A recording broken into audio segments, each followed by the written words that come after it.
e ela decide, junto com a Mara, que é a companheira dela, ir para essa terra, ir para essa casa. Isso foi o meu tripé que caiu. Coisas acontecem quando a gente começa a falar desse filme.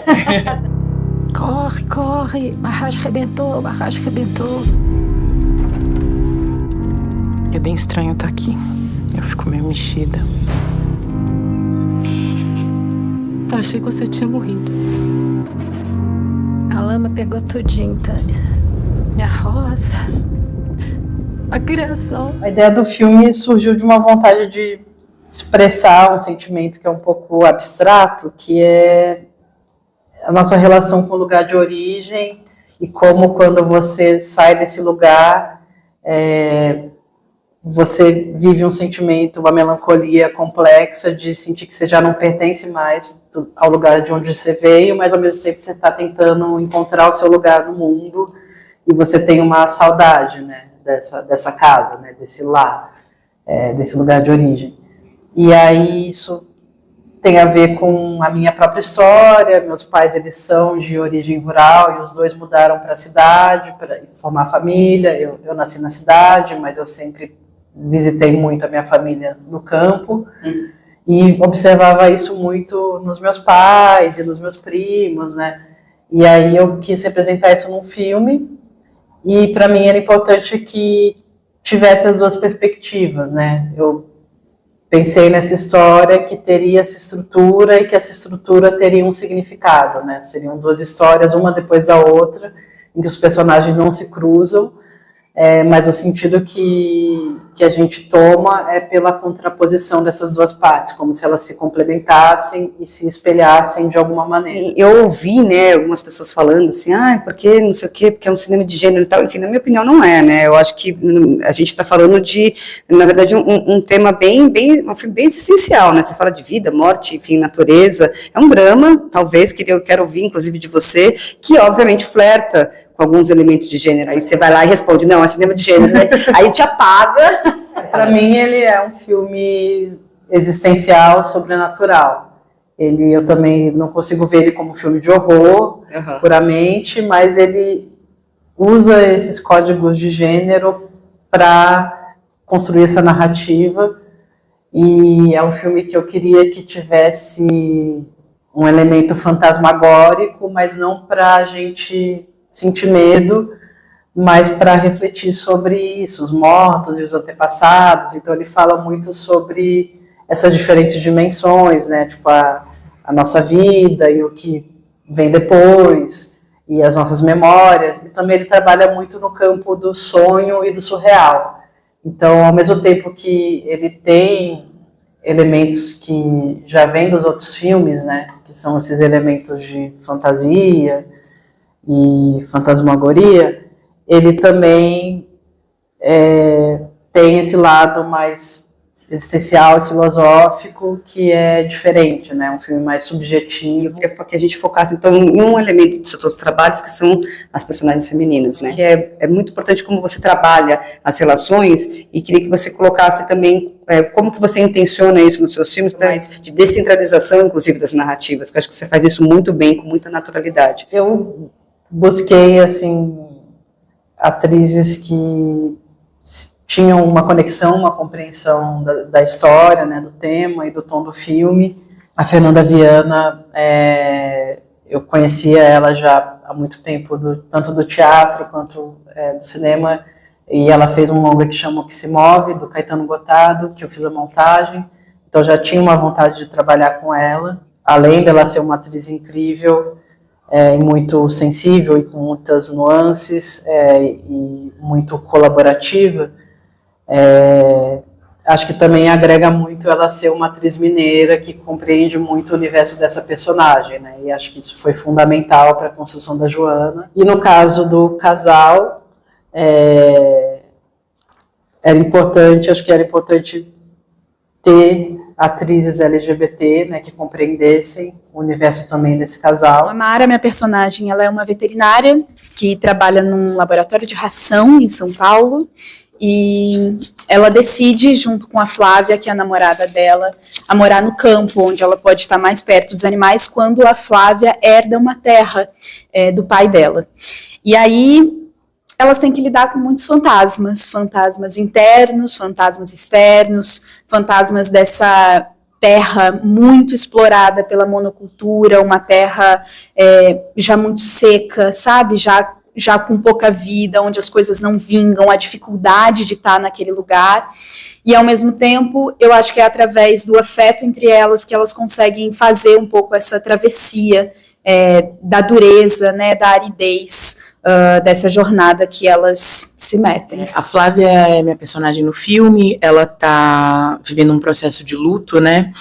Ela acabou de perder o pai. Nesse processo de luto, né, e de resgate de ancestralidade, de compreender quem é esse cara que deu a vida a ela e ela estava tanto tempo distante, né?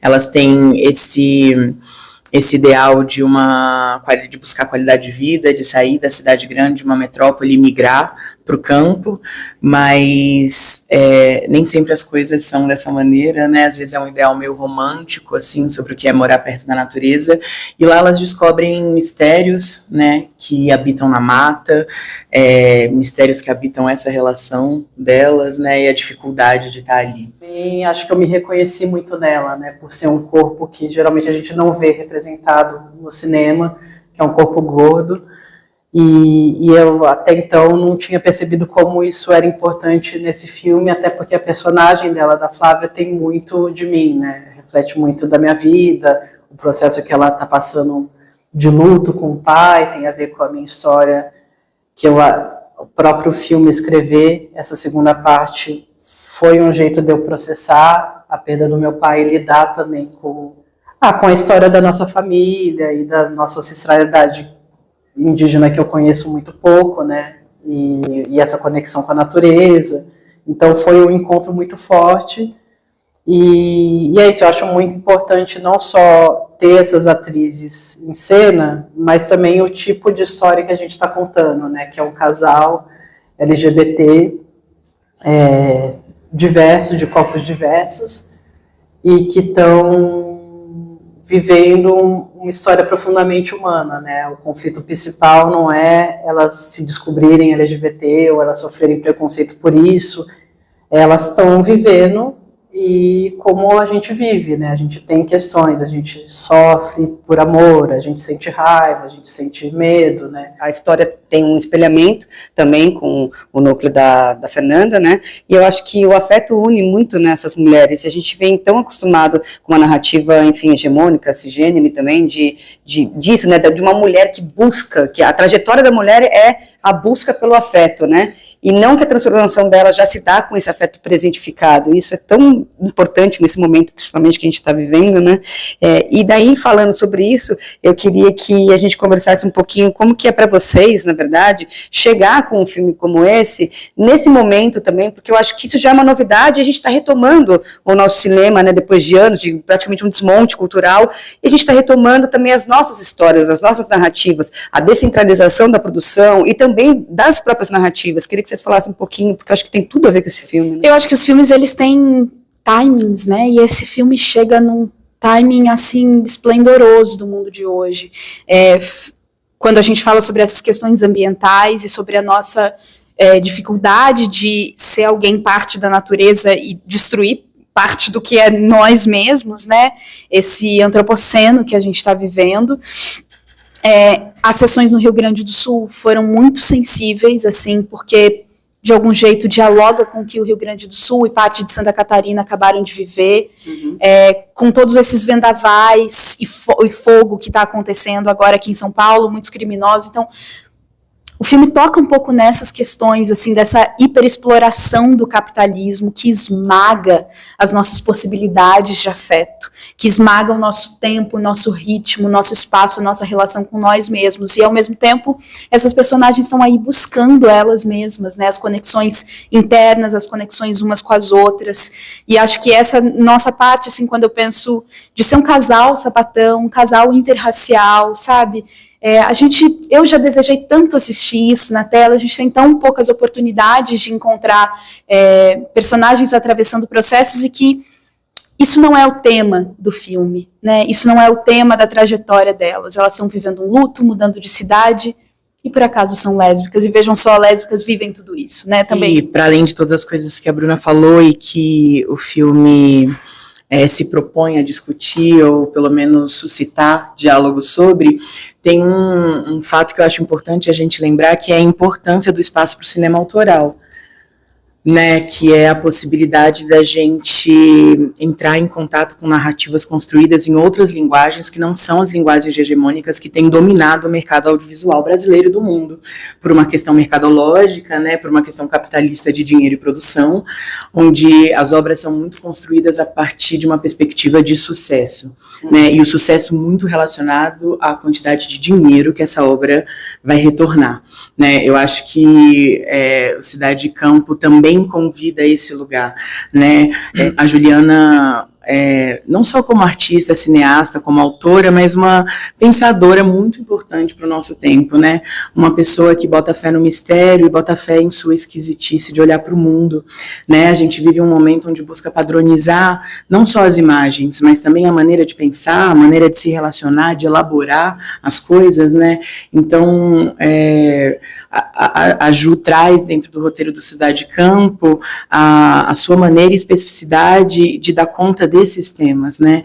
Transformando, às vezes, sensações indizíveis, por exemplo, que a gente tem no momento do luto, né? Tem muitas coisas que a gente não sabe nomear, né? E que a gente vive, e acho que ela propõe imagens para esses sentimentos, né? Fora o fato de que a gente precisa se enxergar para poder existir, né? O fato de eu poder viver uma personagem, da Flávia ser uma protagonista, sendo interpretada por quem eu sou, por esse fenótipo e por esse corpo em cena, existindo ali, não a serviço de quem se é, né? E sim para viver, eu acho que também é um convite para a gente perceber o quanto a gente vem perpetuando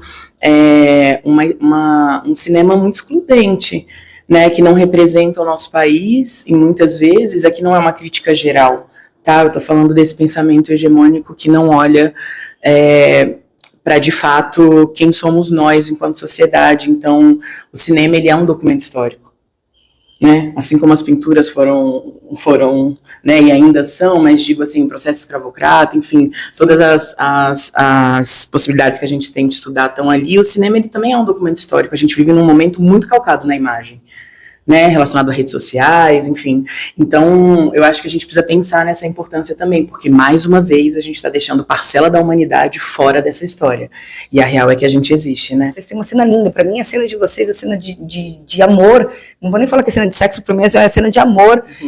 Foi uma das cenas, assim, muito emocionantes que eu vi, o respeito, o olhar realmente, né, que isso só é possível, talvez, exatamente por uma pessoa como a Ju, que tem uma outra perspectiva de olhar, né?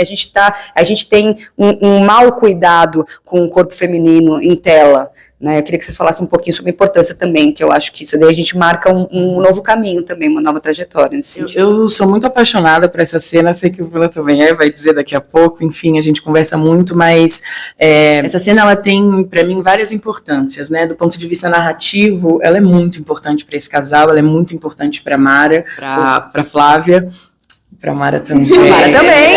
Também. Ela é um momento de suspensão na trajetória da Flávia, né? Uma personagem que vive numa energia muito densa, né? De luto e de medo e de descoberta. Aquele bloco inteiro, mesmo antes da cena de sexo, canção em cena de sexo, é um momento de suspiro que constrói contradição para essa personagem, né? Que ela não fica só chapada no lugar do luto e da tristeza. Exatamente, né? Outras cores, né? Ela sorri, poxa, poxa, né? Coisa. Ela se diverte. Então, acho que tem essa importância dramatúrgica dentro do roteiro, e acho também que tem uma importância política, para além de ser duas mulheres, né, um casal sapatão fazendo sexo, que já é um lugar que geralmente é representado e mora no imaginário coletivo, muito por uma perspectiva heterossexual, cisgênera, né, masculina, fetichizada, falocêntrica, enfim, que essas cenas são perpetuadas no imaginário para satisfazer o prazer dessas mesmas pessoas, desses mesmos caras que a produzem, né? Exatamente. Então, tinha essa responsabilidade da gente de construir uma cena que não fosse por esse lugar, que já não seria, porque é a gente construindo, é a Ju escrevendo, né? E para mim tem um lugar também que eu não consigo te dizer quando foi que eu vi no cinema um corpo como o meu, vivendo uma cena como aquela.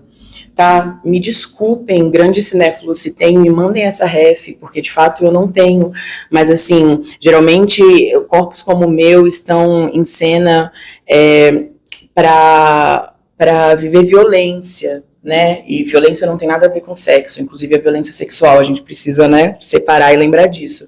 Então, e já vi, claro, né, atrizes gordas e pretas fazendo cena de sexo, mas também heterossexuais ou heteronormativas, enfim.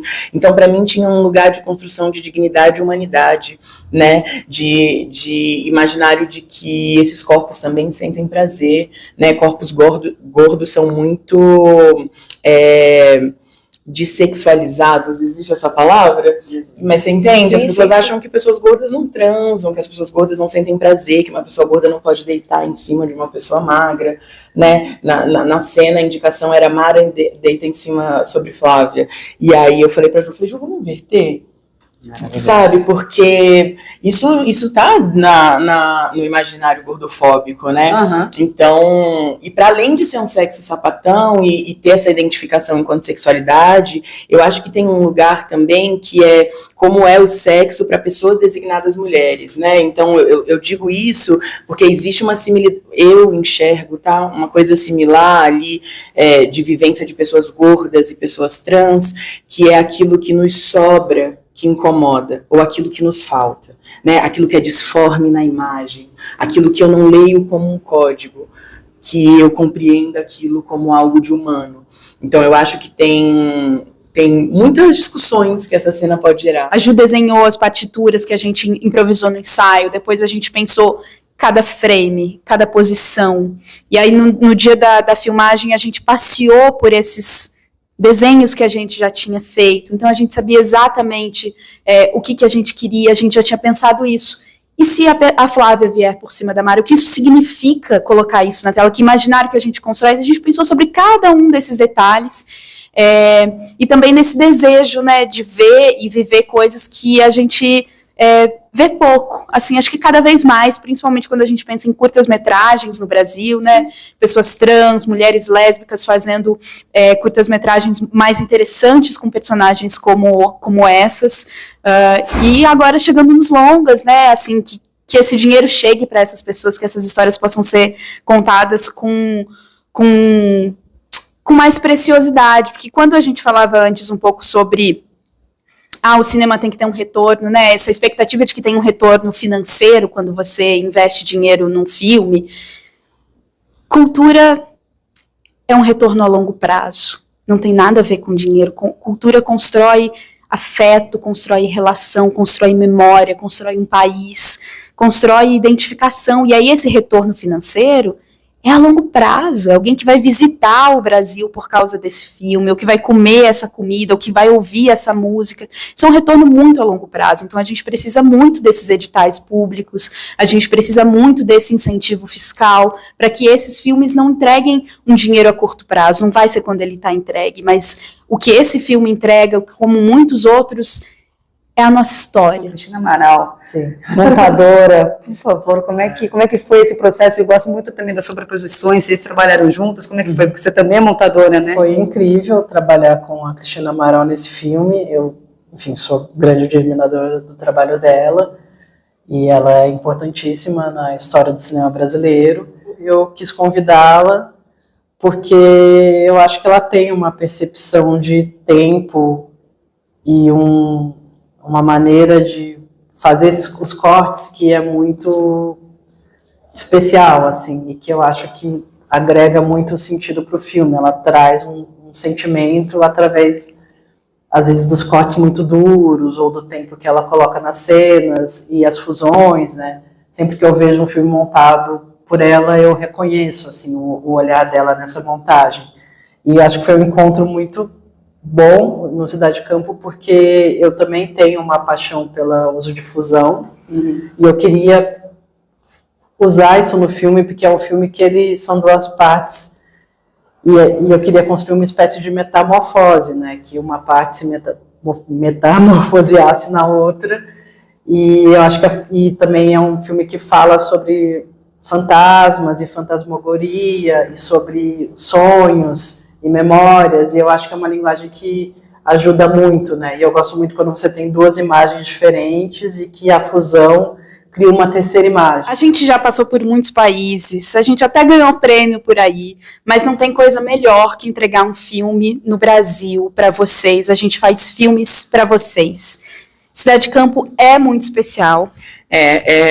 Esse momento para a gente de estreia do filme, ele é muito esperado, porque é com a nossa gente também que esse filme conversa, né? Um filme de signos, de simbologia, de imaginário coletivo, que quem mora nessa terra contraditória chamada Brasil comunga. Então, por favor, é um pedido e um desejo de que vocês se desloquem até as salas de cinema para assistirem Cidade Campo, que esse encontro faça sentido para vocês e que a gente compreenda a importância política de ir ao cinema, assistir filmes brasileiros. Então,